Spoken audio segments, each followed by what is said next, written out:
Almost ready. This meeting is being recorded. Ashley, you can mute yourself.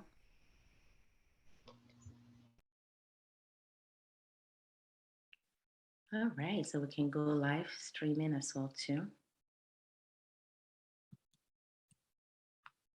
Give me thumbs up when you get to live streaming.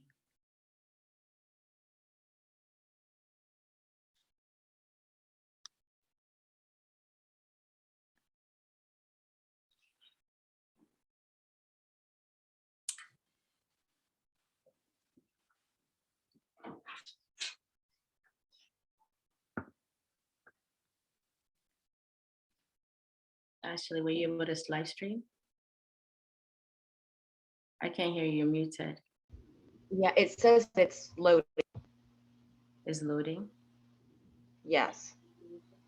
It says preparing to live stream the meeting, but the bar is not moving that much. Okay. I don't know what's going on.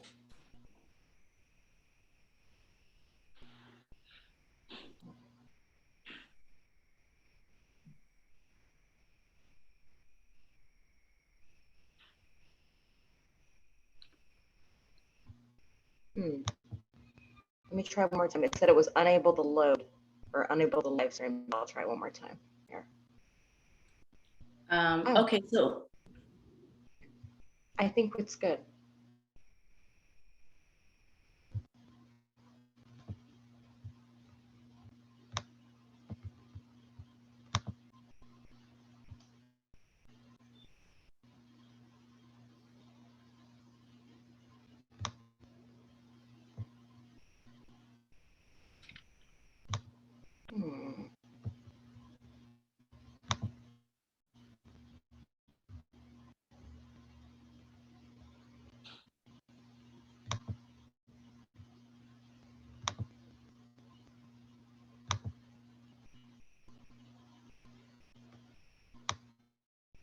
are you able to do it? I'm doing it again. For some reason, it said it was live streaming, but then it didn't do it. Okay, so do me a favor. Yeah, no, I don't think it's okay. It's loading now, and it stopped again. Okay, so just send it over to Facebook, please. Were you able to get it, Ashley? No, we're not. Okay. No. Let me. Okay, let me. Yeah, hold on. Let me claim host. Hold on. Give me 1 second. Let me try it. Okay.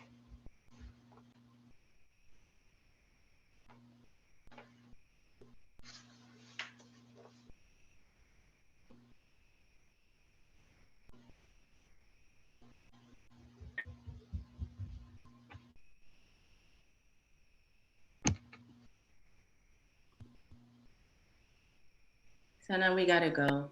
If you can't, it's fine. We're just gonna have to figure a way around it. Okay. I'm short of time. Okay. We can stream through Facebook for now and we'll record. Okay. All right.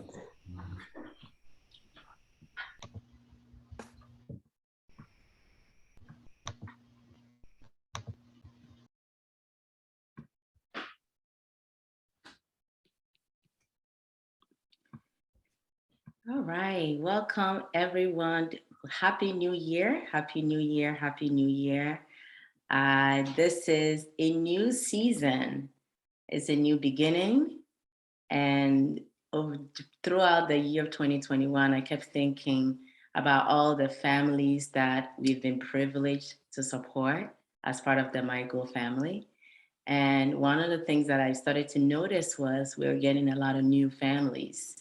And so I felt the need to revisit and go backwards and say, okay, let's start a new topic. So if you're watching us on Facebook, welcome. I want you to share what we're talking about here. I have two amazing people, at least in the room, who are moms, Ronke and Ashley. And so what I'm going to do is I'm going to do my presentation, and then towards the tail end, these are both professionals and also parents at the same time. And I'll throw some questions out to them and maybe they can comment. But if you're watching us, I want you to know that you're not watching by accident. There's a purpose to you seeing this.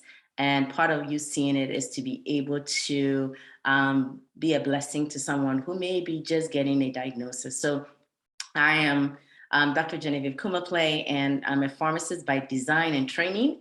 I'm not a medical doctor, but I'm part of my training in the world of pharmacy also has prepared me also as a parent to be able to share and talk about some of the things that I've been experiencing.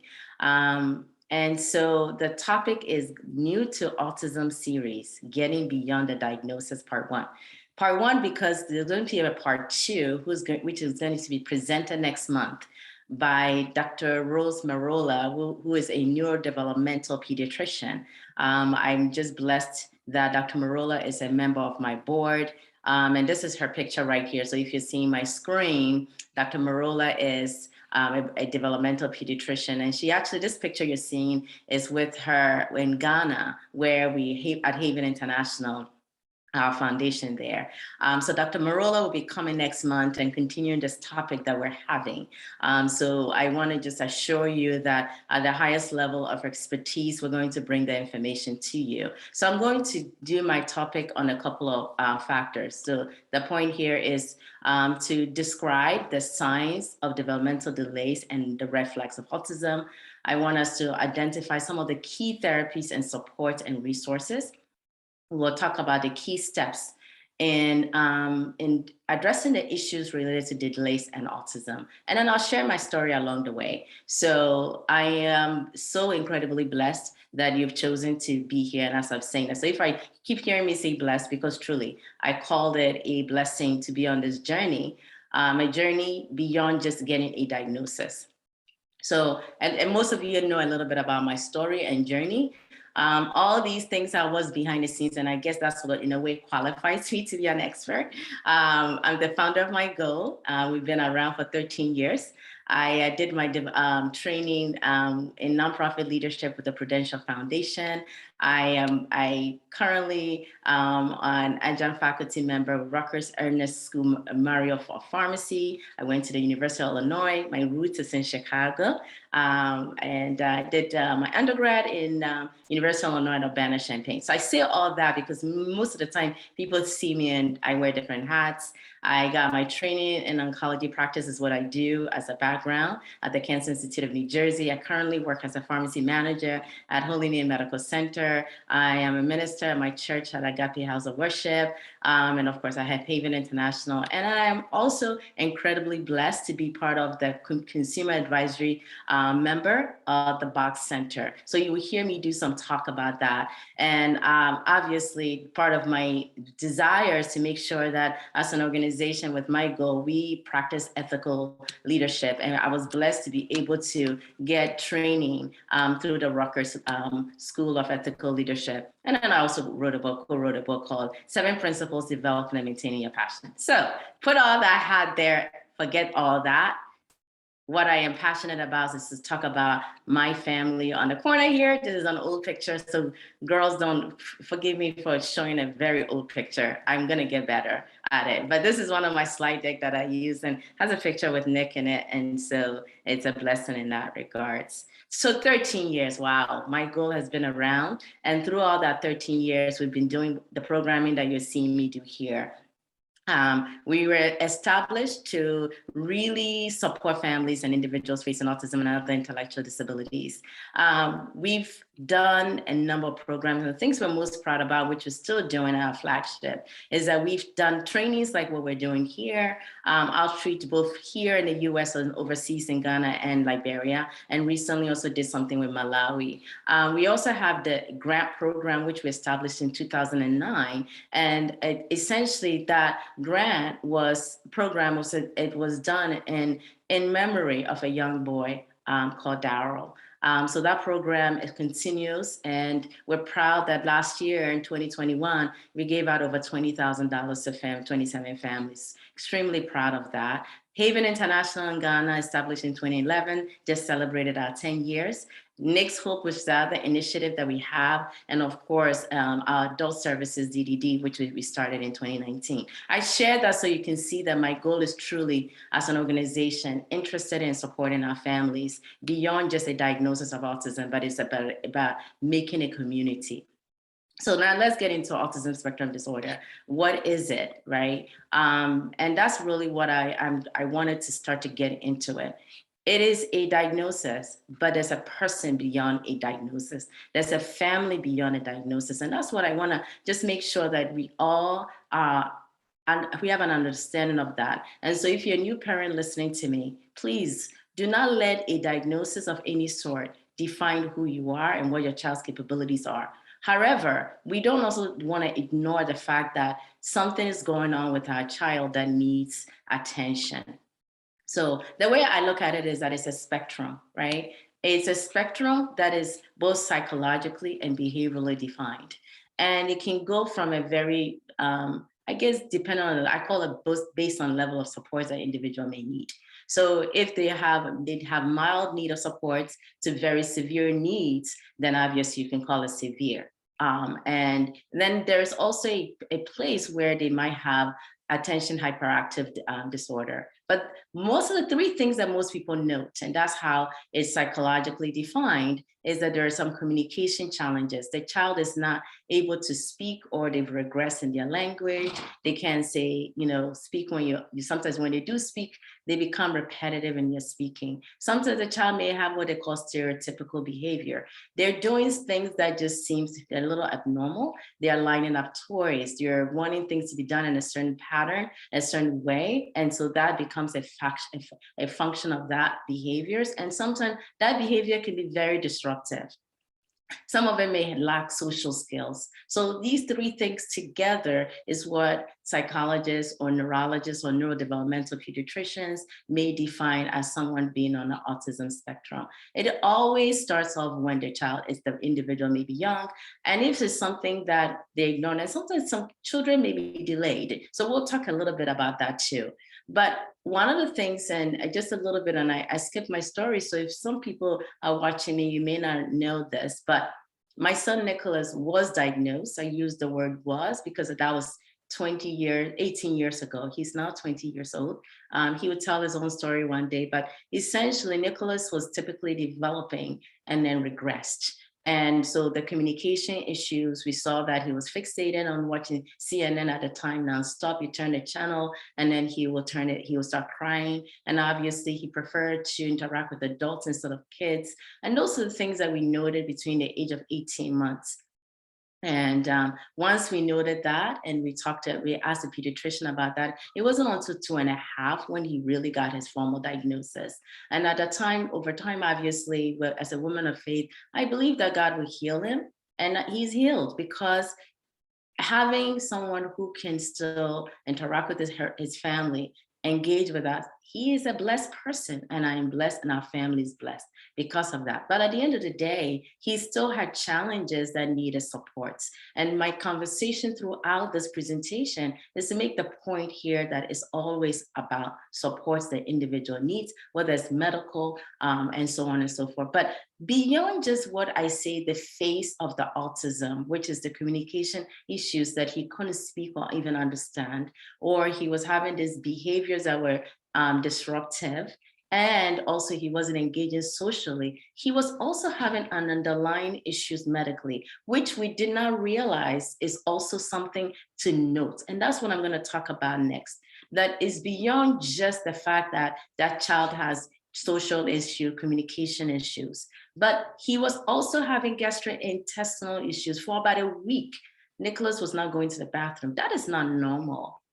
And so some of us have this premise that autism is beyond just something that could be genetic or something else that's going on with the individual, but there could be an infectious process that can trigger something. Science has not fully told us the whole reason, but we do know that some of these individuals have other things going on with them beyond just the fact that they're not interacting, the fact that they're having these behaviors. So if your child is not developing and not eating and also showing aggression and showing a number of factors, that's something not to be ignored. And we don't just call it their autism. It's more than just that. There's a significant portion of kids who may also have underlying sensitivities to food.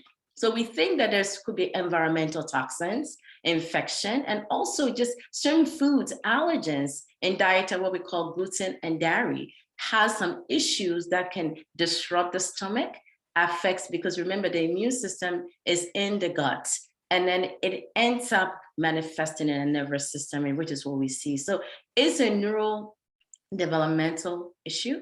It's complex. We don't fully understand it. So anybody that purports to know fully is wrong, because life is always progressive. We're still always learning. So a segment, a subset of our children have been exposed to certain things that may have triggered it. Now, that may not fully answer all the questions, and that's some things that I want to talk about. And so we think that it's a complex, and that's why I showed this rather complex graph. This is a slide deck that I attended a conference that he showed, and I thought was very powerful to make the point there that there's an inflammation going on in the gut, and it shows and it causes certain foods to permeate, and it makes it a very complex process. This by itself, I could spend 1 hour talking about it, and that may be the reason why you see parents says, I want to go on a diet. And they're going on a diet not to restrict the child, but they're noticing that there's certain food particles showing up in the stool. Do you know that if you're seeing food particles in your stool, that's not normal? That is a gut permeability. And so some of these individuals have what we call leaky gut. That was the story for our son. So and this is also a graphic that I got from one organization, one company. And I love the comment, the graphic to make the point that here is that there are other health issues going on with the child or the individual. So please do not ignore those things. We may see immune deficiency issues. Strangely enough, when Nick was 5 and we draw blood, we noticed that his white count, which is an effect to tell us how his body is fighting off infections, was very low. And up to today, anytime we note it, and there's a subset of the white cells, which is what we call neutrophils, it was significantly low. It was low to the point where it's typically seen in someone who's getting chemotherapy. And it just made no sense. He had constant ear infections. We ended up putting ear tubes in his ears and put him on antibiotics, and all that made him have what they call dysbiosis. So where his gut was not functioning well. We got to the point where we needed actually to do a gastrointestinal workup. So we did colonoscopy and endoscopy, and all those things are all related. And that's why I'm saying this, because we saw leaky gut. And when we ended up addressing it from a diet, Terry's standpoint, we started to see a child who was now attentive to therapies, including speech and occupational therapy. So I'll talk a little bit about that. And once again, these topics are so wide, and it could be, and many of you who have heard me speak before know this is something I'm very passionate about, because oftentimes we spend so much time fighting the fact that, there's the diagnosis, that we miss the healthcare component of it too. And so if you do blood work and you do other lab tests, you see that there are things going on with the child that needs to be addressed.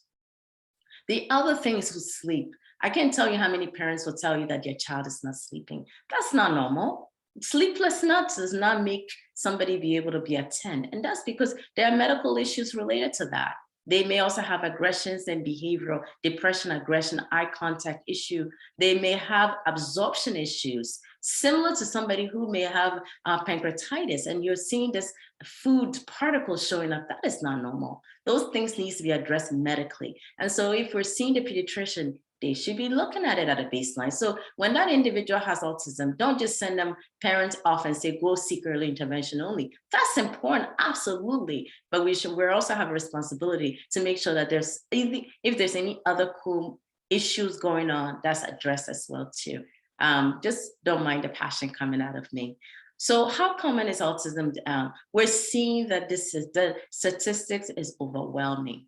New Jersey happens to be one of the states where I am, which happens to contribute to the data.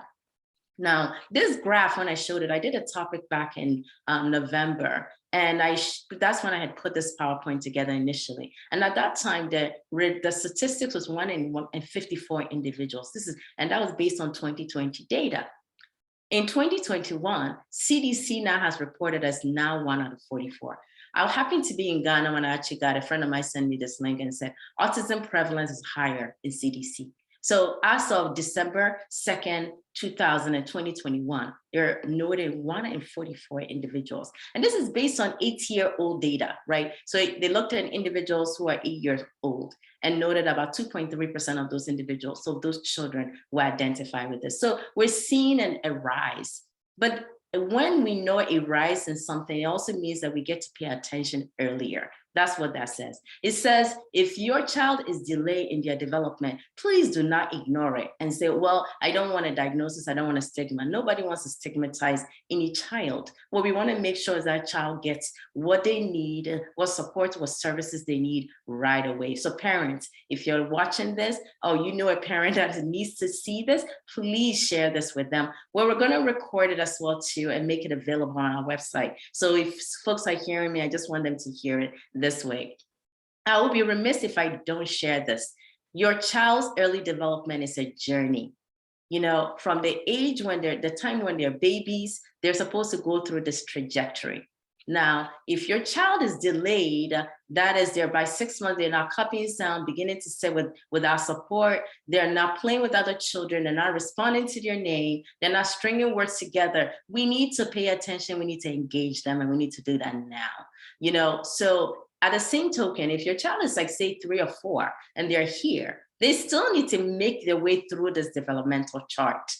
That is the goal. And that's where services and supports are necessary to get them to get there. Use simple gestures, shaking their head, saying, waving and doing bye-bye. All those things are necessary. And we want to support the child. So once again, it's really not about a diagnosis, but it's about how do we make sure that these delays, if they occur, we're doing something about it. So if you see your milestones, you as a parent, or if you're listening and you're a teacher and you're seeing that there's delays, please, let's do something about it and make sure that these individuals get back on that trajectory of being able to get to the point where they get to school, they're getting to learn, and they are on a trajectory to a successful life.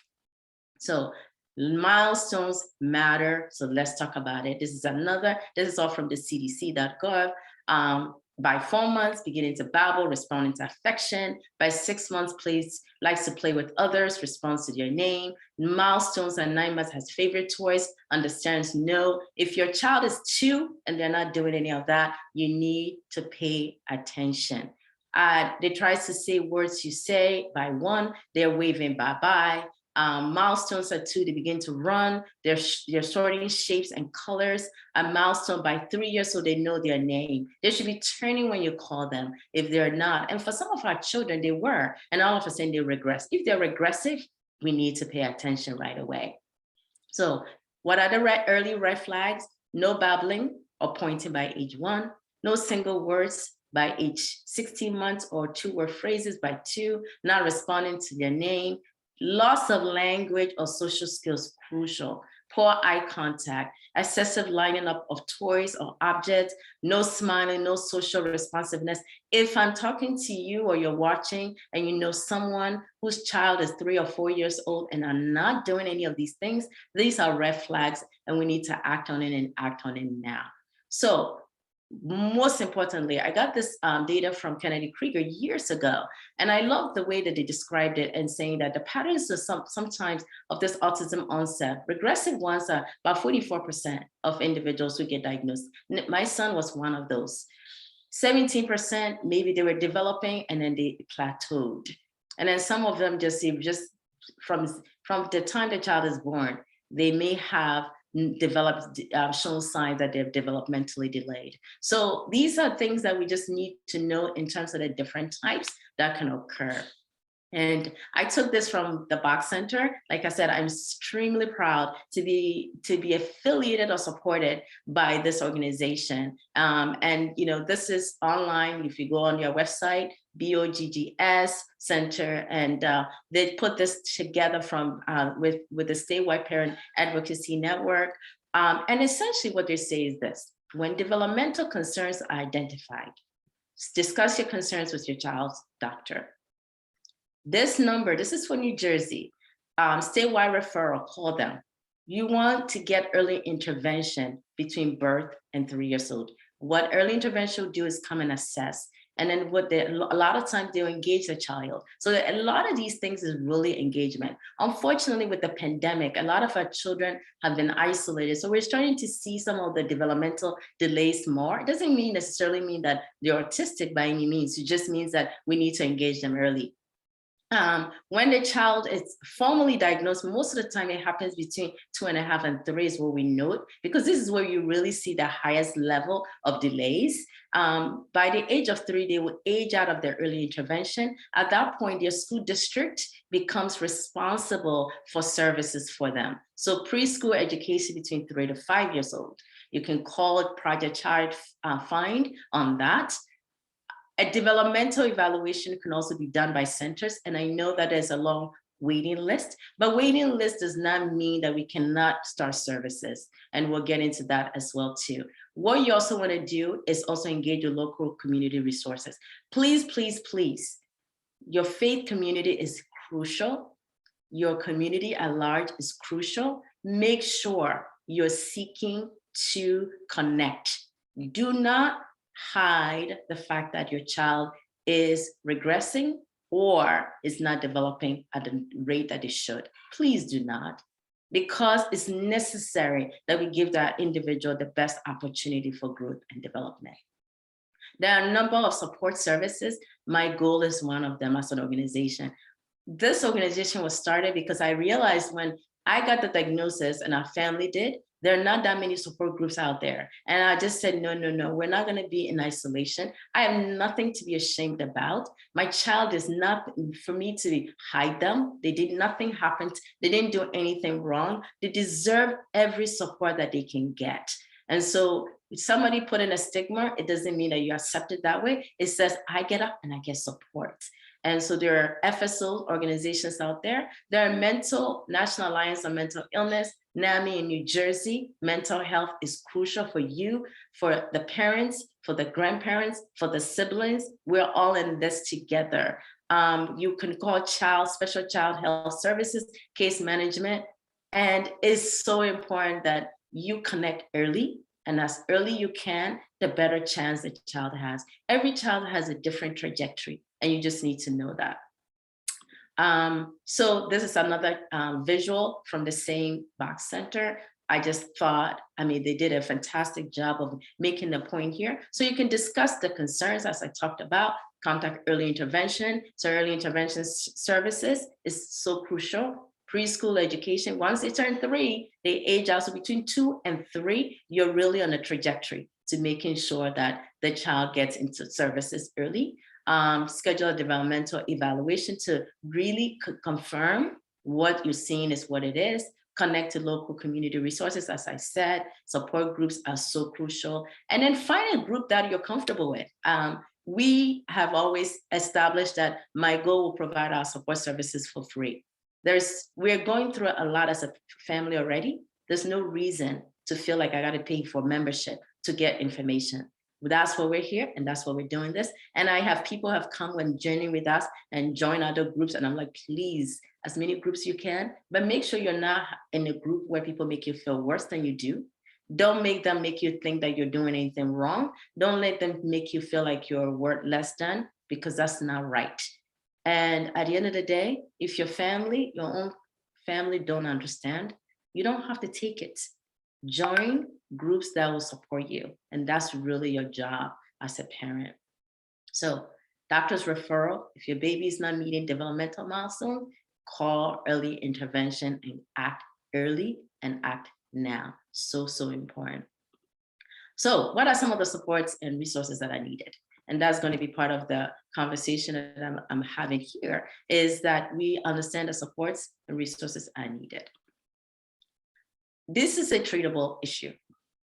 Children improve due to behavioral interventions, medical interventions, dietary interventions, and sensory-based interventions.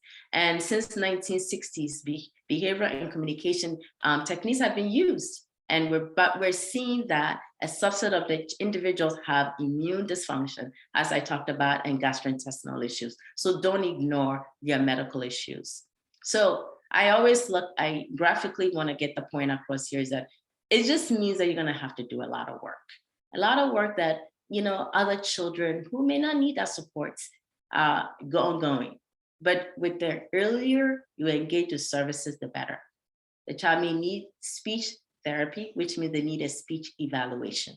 So if you're seeing that your child is not talking, get a speech evaluation. The speech evaluation, sometimes you need a referral from a doctor, sometimes you don't, depending on your insurance. Get speech evaluation. You may need occupational therapy evaluation as well, because some of these children are bothered by sensory sounds, lights, they're tippy-toeing, they can't grasp an item, they have fine motor skills. You get an occupational therapy evaluation. Physical therapy, some of them may need that too. Behavioral intervention, you might need an eval that. They need applied behavioral analysis, ABA. There are social skills. There are other type of therapies called floor time, RPM, you name it, rapid prompting method, number of different strategies that one can use to help that child learn and develop. And the goal here is do it and do it. Any person that tells you that they have all the answers is lying to you. Nobody has the answers, only God does. So, and then of course, I should add it on here, you need prayer, because guess what, we need supports. Prayer, intervention is part of the intervention. While you're at it, let's assess the immune function, nutritional deficiencies, gastrointestinal issue, and any neurological issues that are going on with that individual as well. These are all important points that we just need to know. And part of our biomedical approach, which is the other piece that I talked about, is to correct any underlying abnormalities seen in the individuals affected by autism. It'll include dietary modification. You might need to look at your child at what is the child eating. If all they're eating is, at one point we were just eating pretzels and pizza all day long, that is not nutrition. So we had to pay closer attention. Now I can tell you proudly, my son eats a lot of foods that were very restrictive. He couldn't eat a lot of things. Now he eats a lot. So dietary modification may mean removing food allergens and sensitivities. Some of them are sensitive to dairy. You see that after they had milk and the stool looks horrible. Well, guess what? They can't process it. Some of them cannot afford to eat processed foods. So we have to go very elementary. We also have to target their nutritional. If they're not eating and not getting good nutrition, we may not have to supplement. And the whole idea here is to look at your gut, and the GI tract is so crucial. I could do a whole topic on this thing for an hour. So step one, it's all in the food. You are what you eat. And so we need to just make sure they're eating healthy, whole foods, unprocessed, organic, fermented, grass-fed, good fats, food free of food intolerances. So important. I say when we talk about diet, and with autism, I'm talking about healthy diet. I'm not just promoting diet that is not good. So if you've heard me talk about it, but some of our kids just can't process this stuff. So we have to help them. So quality is key. We also want to make dietary modification begins with a journey of 1,000 miles begins in one step. So that's part of what we do. So what does doing all these dietary things help us? How does it help us? And go back. It helps with the leaky gut and gut inflammation, nutritional nutrient deficiencies. Some of our kids have yeast overgrowth. They have detoxification issues and methylation and sulfation issues. I can't even get into that topic. But the Autism Research Institute did a survey among parents and noted that for parents that took away gluten-containing foods or casein-containing foods, about 65% of them reported that their child's symptoms improved. When they just took away dairy and then replaced it with other sources of calcium and vitamin D, 50% saw improvement, just wheat alone. Some of them have tried food elimination diet, taking some things out of foods that the child may eat and see if there's any improvement. So it goes on and on. There's a whole host of diets. And what parents have reported, and I will be one of them, that would say that the gastrointestinal problem got relief. Having a child not go to the bathroom for almost 2 weeks, that is not normal. We took away wheat-containing foods, dairy-containing foods, the diarrhea stopped, constipation got better. We saw that his receptive language improved. He began to comprehend, more focused, more attentive, reduced hyperactivity, made eye contact, more appropriate behavior, better sleeping. finally got toilet trained almost at the age of 8, but we got there. Skin rashes, eczema. He had eczema, and in general, just happy. Can you imagine? Just changing somebody's diet can do that. And they were now able to attend and go to speech therapy and go to occupational therapy. The child, before he couldn't even sit for more than 2 minutes. Now he was able to sit and attend.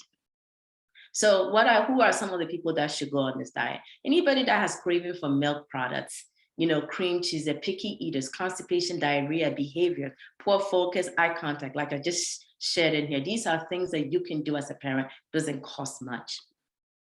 So the other piece that we can look into is nutritional supplements. What it does is that it restores, it brings back balance to the immune system. If the child is restrictive in diet, they're going to need vitamin A. They're going to need vitamin D. They're going to need all the natural supplement. It helps with sleep, melatonin. It may help with the digestive issue, immune system issue, the detox, because you got to get rid of toxins. And it may help with aggression, et cetera, et cetera.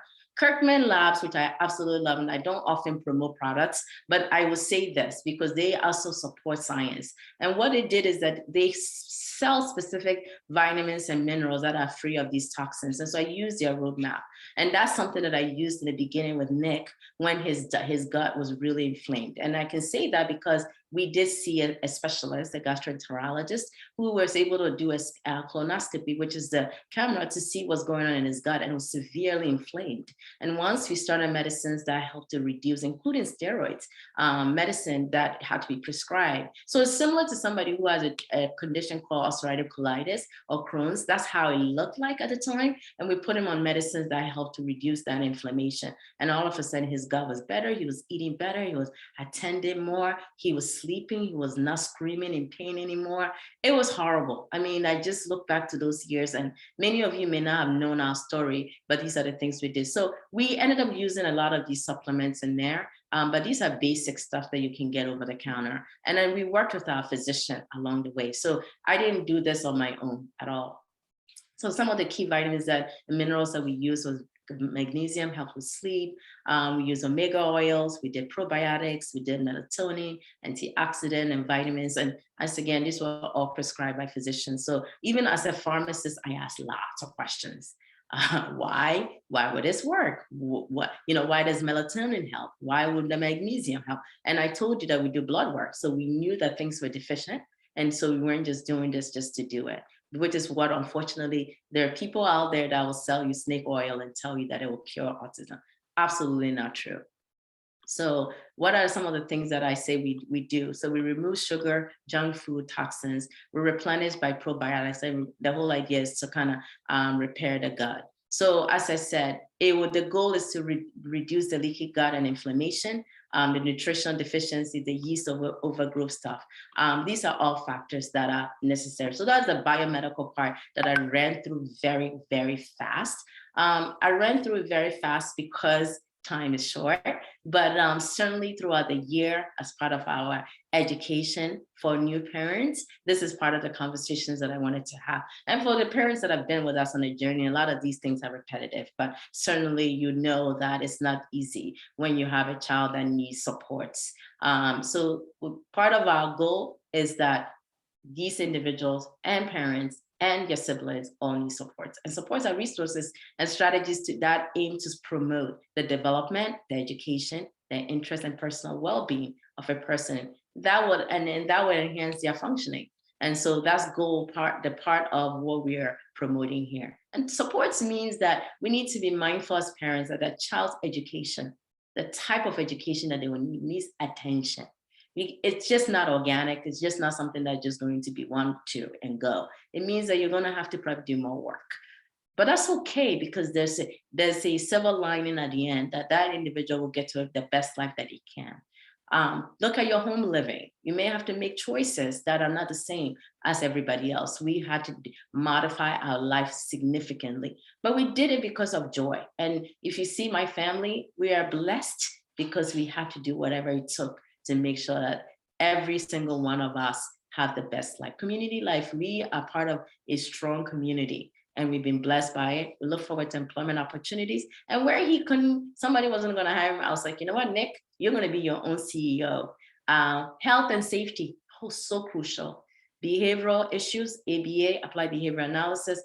We've done topics on this topics in the past, and I'll bring back some of our specialists to talk about it specifically. Social and protective and advocacy, so important. As parents, we're going to be advocates, parent advocates out there. So who are some of the people that need resources? The more the individual's needs are from its severity, the more likelihood they will need more supports. So we tend to see that the individuals that regress more, and remember, they've gone backwards. So you need to bring them back to baseline before they can progress. So they might need more increased educational supports. And so those are some of the ways that Kennedy Krieger did their work to kind of assess. So what are some of the take-home messages I really want to get across to everybody? The take-home message is this. The diagnosis may require lifelong attention and support. It may. Not all individuals will require. Some people do very well. Then some parents have had to do a lot of intensive work at the beginning, and then the child does fine. But the goal is that we really don't know the pathway, but we do know this. They're blessed. You're wonderfully made. They're created in the image of God, and therefore we don't see anything less than that. Focus on introducing, one as a parent, focus on introducing the child to as many different environments. Even if they will only last there for 1 minute, bring them. You need to do that. Engage them and include them in lots of programs. Don't be ashamed of the child. Don't be ashamed that you've done anything wrong. And the goal is to train the child or individual to develop skills that lead to good, productive life in society. So the goal here is focus on introducing them to. We did sports, we did everything and anything that I could. I was like, you know what, we're gonna try it and see how he does with it. And that's really the goal. So really don't hide. So, and then the other things that, we worry so much about, I don't want the label. Therefore, we ignore the fact that we need to get support. Don't worry about the whys. Worry about, how am I going to help my child? What services can I get? What supports can I get? What resources can I get? How can I connect? Ask questions that will really bring you an answer. That what happened is not going to really do it, but more importantly, what should I be doing now? Don't choose treatments under pressure. Don't make anybody force you to have to do anything. Do what you can with the strength that you have. Don't obsess about this. It can't be all you talk about all day long. I know sometimes as a parent, you want people to know how hard it is and how difficult it is, but your life is more than just this diagnosis that somebody has been conferred. There's more to life. So yes, we need to modify. Yes, we need to pay attention. Yes, we need to, but the rest of the family members are there. And sometimes, unfortunately, as parents, we put so much energy on, and I know I'm equally guilty of it, on the individual that needs the support at the detriment of missing out on the rest of the children's needs. The siblings are there and they need support as well too. Don't assume you know it all. We all don't. I don't let anybody define for me what my child needs, because they don't know. They don't walk in my shoes. They're not in the house with me when this child is there. And don't let anybody who's never walked a mile in your shoe try to now preach to you about why you're doing something wrong. How dare they? They don't know. Unless they've had your child and had your child's peculiarity and the one dealing with it, they can support, they can advise, but they're not supposed to ever force. And at the end of the day, don't forget to breathe. Breathe as a parent. Think about it. You need to be strong to be able to take care of your loved one, and don't overload yourself. I got to a place where we were so exhausted. We were doing so many therapies, going here, there, and everywhere. But that's because, you know what, everywhere I was talking to, people I was talking to, they're like, time is ticking, hurry up. And I'm hurry up and go where, right? At the end of the day, yes, the earlier we intervene, the better. But it doesn't mean that you should let people pressure you into doing things you don't feel about. Be the advocate. Attend the school, what I call it, the school of autism. I don't take the title so that I can hang my hat on it, but I do what I can to learn as much as I can about what therapies, what services, what resources are available to him. Know your right. Know your right in the school district Know that when you go to IEP meetings, we've done topics here. What are your rights as parents? What are services and programs that you're entitled to? You know that a child is entitled to education for 21 years, from the age of 3 all the way to 21. So that means you could take your time, really. What's the rush? How many of us have kids that have graduated from college and are still sitting at home and they still don't know what they want to do? So at the end of the day, it's always about taking the process and learning and growing and knowing where your rights are. Keep good records. Be detailed, write everything down, be the captain. You're going to be the captain of the therapies and the therapist. And join Parent Network. It doesn't hurt to go through this by yourself. Supports are needed, and be open-minded. It's so crucial that we're open-minded. I want to just say that it's important that we have this important. Now remember, every person deserves to reach his or her full potential, every single child. And they will, God helping us, they will. And together as a team, that's why I highlighted this. I like this graphic to make the point that together we can all reach it. And that person may need support today. Well, a child that may need a lot of support today may not need it tomorrow. So let's just give them what they need when they need it. And there's no shame in seeking help for your child. Why are you, I often say to people, the label is only so that it gives you access to services and supports that are needed. The child getting special education means that they're entitled to transportation, they're entitled to supports, extra help. And extra help doesn't mean bad thing. It just means that at this stage of their development, they may need more. You may need to take more time. If your child had asthma, you'll get help for them, right? If they have a peanut allergy, you'll get help for them.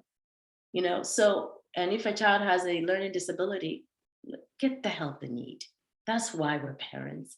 That's why we're community. That's why we're family. And that's the key pieces that I want to highlight, is that we're here together as a family and we're going to go through it together. So let's get the help for the child.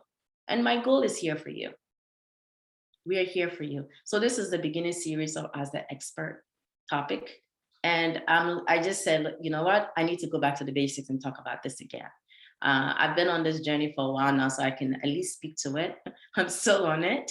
And I got to tell you, there are mentors out there who I love dearly, who have been very supportive and have helped us to be able to really get to where we need to be. We have a social hour. So we used to do our support groups meeting live. And then unfortunately, COVID got us to the place where we had to bring it in and do virtual. And now I'm doing virtual. So we're recording it and now people from other places can see it. And then I do the empowerment moment. If you know me now, you know that I'm someone that feels like no matter what life gives you, you don't let it stop you. If you give me lemon, I'm gonna make a good, delicious lemonade. Really, and somebody may make a lemon pie. I don't bake, but I'll use it to make some food that you will enjoy, and I'll invite you over to come and enjoy with me. So I do the empowerment moment once a month, and As the Expert is the second Sunday of the month. Our social hour where we come together to just play games. We don't show that live, so this way people can ask questions privately. And then of course I do the empowerment moment where we show that live. So this is all different ways that we can be there for you. And if you're in New Jersey, we do monthly meetings. We do summer meetings where we do connect live. And at some point in the future, we'll do more of those. But I feel that it's important for new parents who are on this journey, who are seeing developmental delays, get the help that you need, get the support services that you need, connect with us, mygoalinc.org, info@mygoalinc.org. We're here for you, and we'll be happy to answer your questions. We have upcoming events coming up for the year 2022. A lot of that information will be on our website, but we also offer the financial grants to families. As an organization, as we raise resources, we want to get it back to families who have also lack economic access to resources. So our grant will be available starting February 1st, and we will be doing other upcoming events, and we'll share more with you. So that's just the crux of my presentation today. I'm going to pause here, and if there are people who have questions, I will be most happy to start to answer. And then I have my caller on my side, one of my sidekicks here, Ashley. Ashley is my right hand, who has been a blessing to me because she herself is a parent. And so Ashley, I know that you've been on this journey for a couple of years now. You can unmute yourself. And just, what's the word of advice you give to people out there who are hearing what we have to say? I think the one piece of advice that I wish I had known in the beginning is that even if you run out and you sign up for every service in the world and you make all these and you're so happy and you find all these things, it's not going to fix itself overnight. It's still going to take time. And also some of those things aren't going to work and you're going to find new things. And that's okay, because when she was first diagnosed, they told me to take it one day at a time. And I remember thinking, like, how am I supposed to do that? I have to fix this. And I think we as human beings, we want to fix things. We want to fix it. And it's a hard feeling to get through that when you finally realize that it's a process and you can't just fix it. You have to find what's right for you, because it won't be the same for everyone. You can get advice from people, but maybe your child won't benefit from those things, and you need to try some different things. And eventually you will find it, though. And when you do find the things that work, then you can breathe a little bit better, but it does happen. It just takes a while. Yeah, no, absolutely. Thank you for saying that. When you have a child, one day at a time is really where you go with it. And I think a lot of parents get often confused about what services, supports, programs. So the way, and I shared that within the presentation, I shared that graphic from the Box Center that showed you all the different services and programs that you needed to connect to. And that's a lot, and that could be overwhelming. So the way to really think of it this way, and I always say this to people, you're always going to need education for the child to learn and grow. So up to the age of 21, their services and supports will come from school. So your school district or the township you live in or the district you live in will be responsible for providing education and providing the related supports associated with that. And that starts from the age of 3, right? So they're going to need speech, OT, ABA, any of those services that are needed and supports will all come from the school.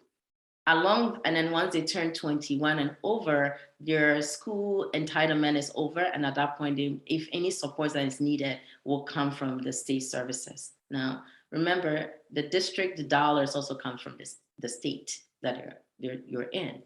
In addition to that, from supports for the family side of things, the child could also be eligible under, in New Jersey, is under Department of Children and Family Services, which is what we call Perform Care.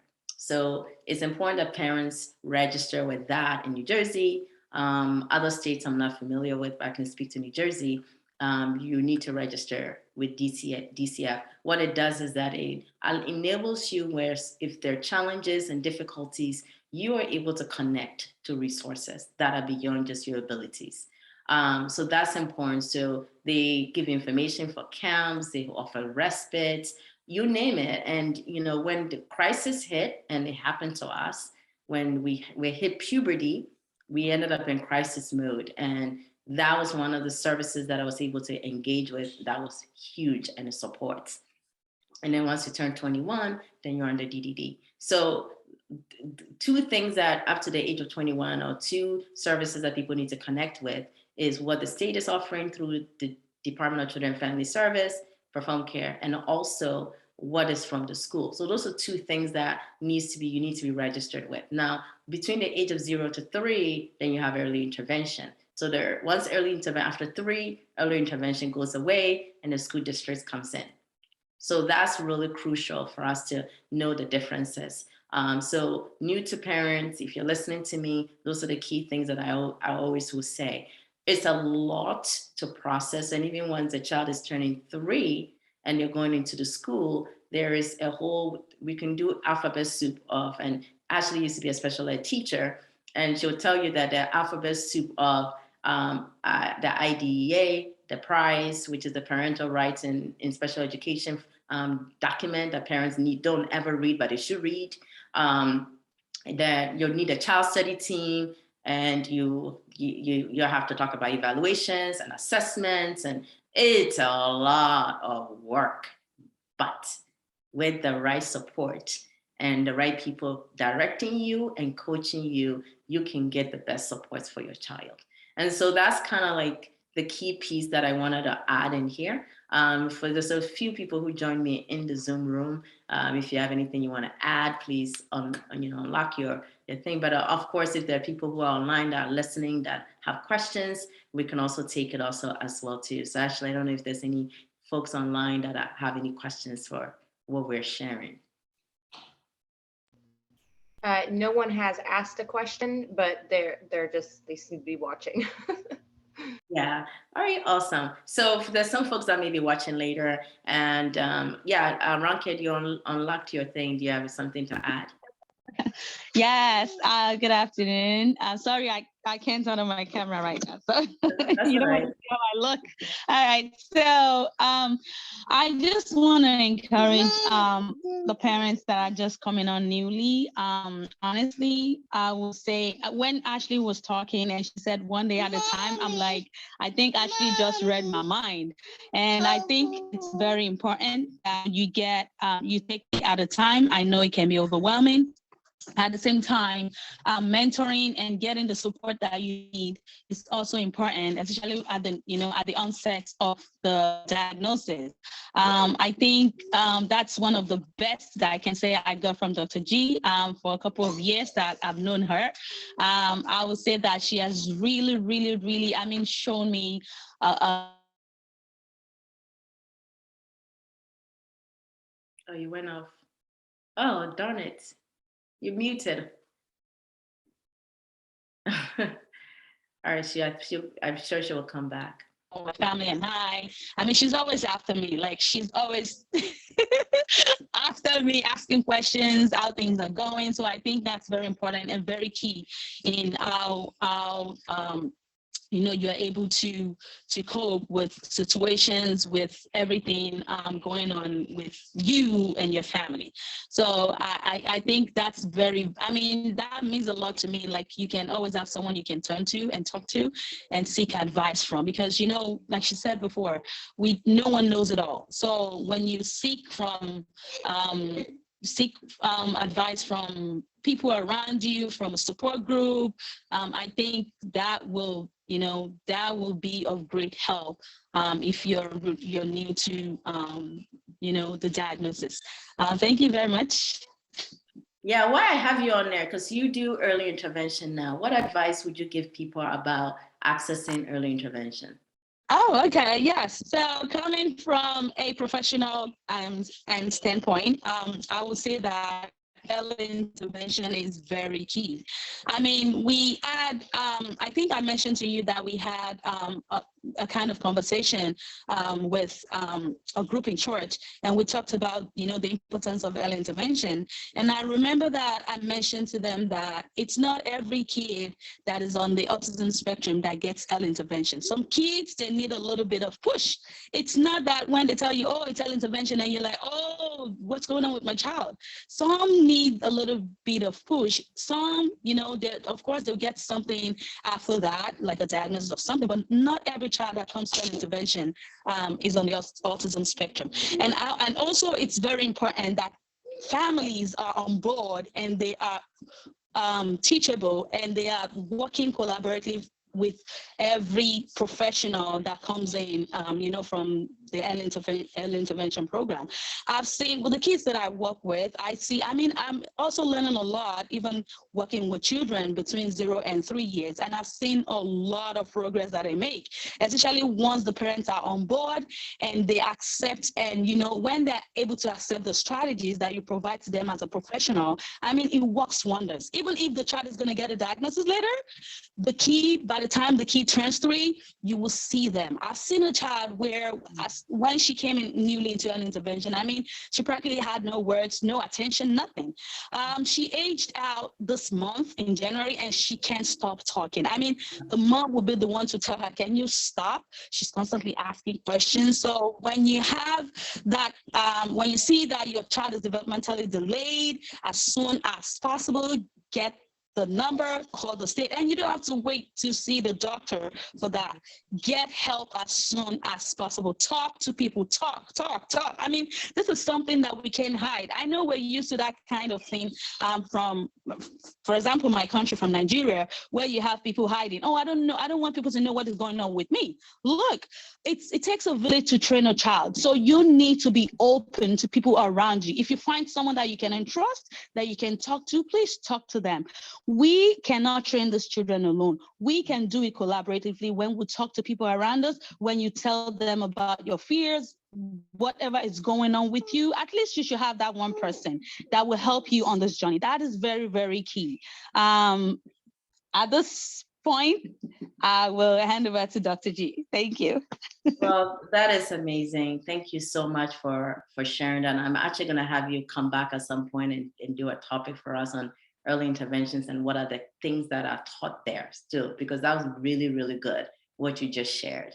You know, you're a parent and you're also a professional at the same time. And I think those of us who are on that journey have a really good key in. And you said it best, you know, get it early. And I'm really proud to hear that child who was not vocal now is vocal, and parents are now saying, keep quiet. Can you imagine? It's important. They do progress. Now, I have to tell you that not all children are the same, right? Some who are severe and some who are mild, depending on where they are. For me, when we say severe and mild, it really, to me, is all about support. What level of support do we need to give? Yes. It's not yeah, go ahead. Yes, I want to add also that we meet families where they are, because I remember that as soon as I got into the early intervention program as a professional, I noticed that the services I offer to parents, it's quite different from what my first child who is on the autism spectrum got. So I remember talking to my husband one day and I said, look, what the professional who came into our home when we newly started early intervention, what she did at that point, because I didn't know that much at that time, was quite different from what we do now. I mean, now, you know, we do the coaching, we provide you the strategies, we provide everything that can help the child. And it's not something different from what you're doing. It's basically you putting some of the strategies like the modeling, the imitation into their daily routines, and which really help them when you are able to carry this thing over when the professional leaves your home. The professional is only there for 1 hour a week or twice a week max. So you are the one that will be there with that child after the person leaves your home. So it's very important and key that you are very, very much involved into whatever the professional or whoever comes into your home, you know, talks to you about or share with you, or, you know, whatever thing. So please be open as parents to receive whatever thing the professionals are there to help you with. Thank you. That's awesome. I also want to add that just because you're getting early intervention means that that's all you're getting. She said 1 hour or 2 hours a week. That is so not enough. What you need to do is leverage having your insurance, get ABA, 20 hours a week. If you can get it approved, is the data, what the data shows will help. Get speech therapy, get the evaluation done, get the OT. So intensify as much of it to the delays or whatever the challenge is. Identify what organ system that we need supports in, and you get the supports. So that's really what it is. So early intervention is what the state offers at the barest minimum. And to what she says, if you don't know better, you don't get better. If you know more, they give you more. That's how it works. And this is the reason why we're here having this conversation. It's just to say that if you don't know what you don't know, and sometimes people just won't offer it because they know you don't know. That's sad.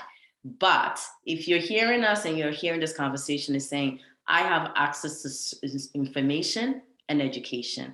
And it's a lifelong education. And just because I don't need it right now doesn't mean I don't offer it. I tell the parents. People will tell you that when I hear that somebody is going through it, I say, please, please, please, whatever you do. I was talking to somebody recent and almost like I was begging her. I'm like, please, they're only offering you 1 hour a week. It's not even going to scratch the surface.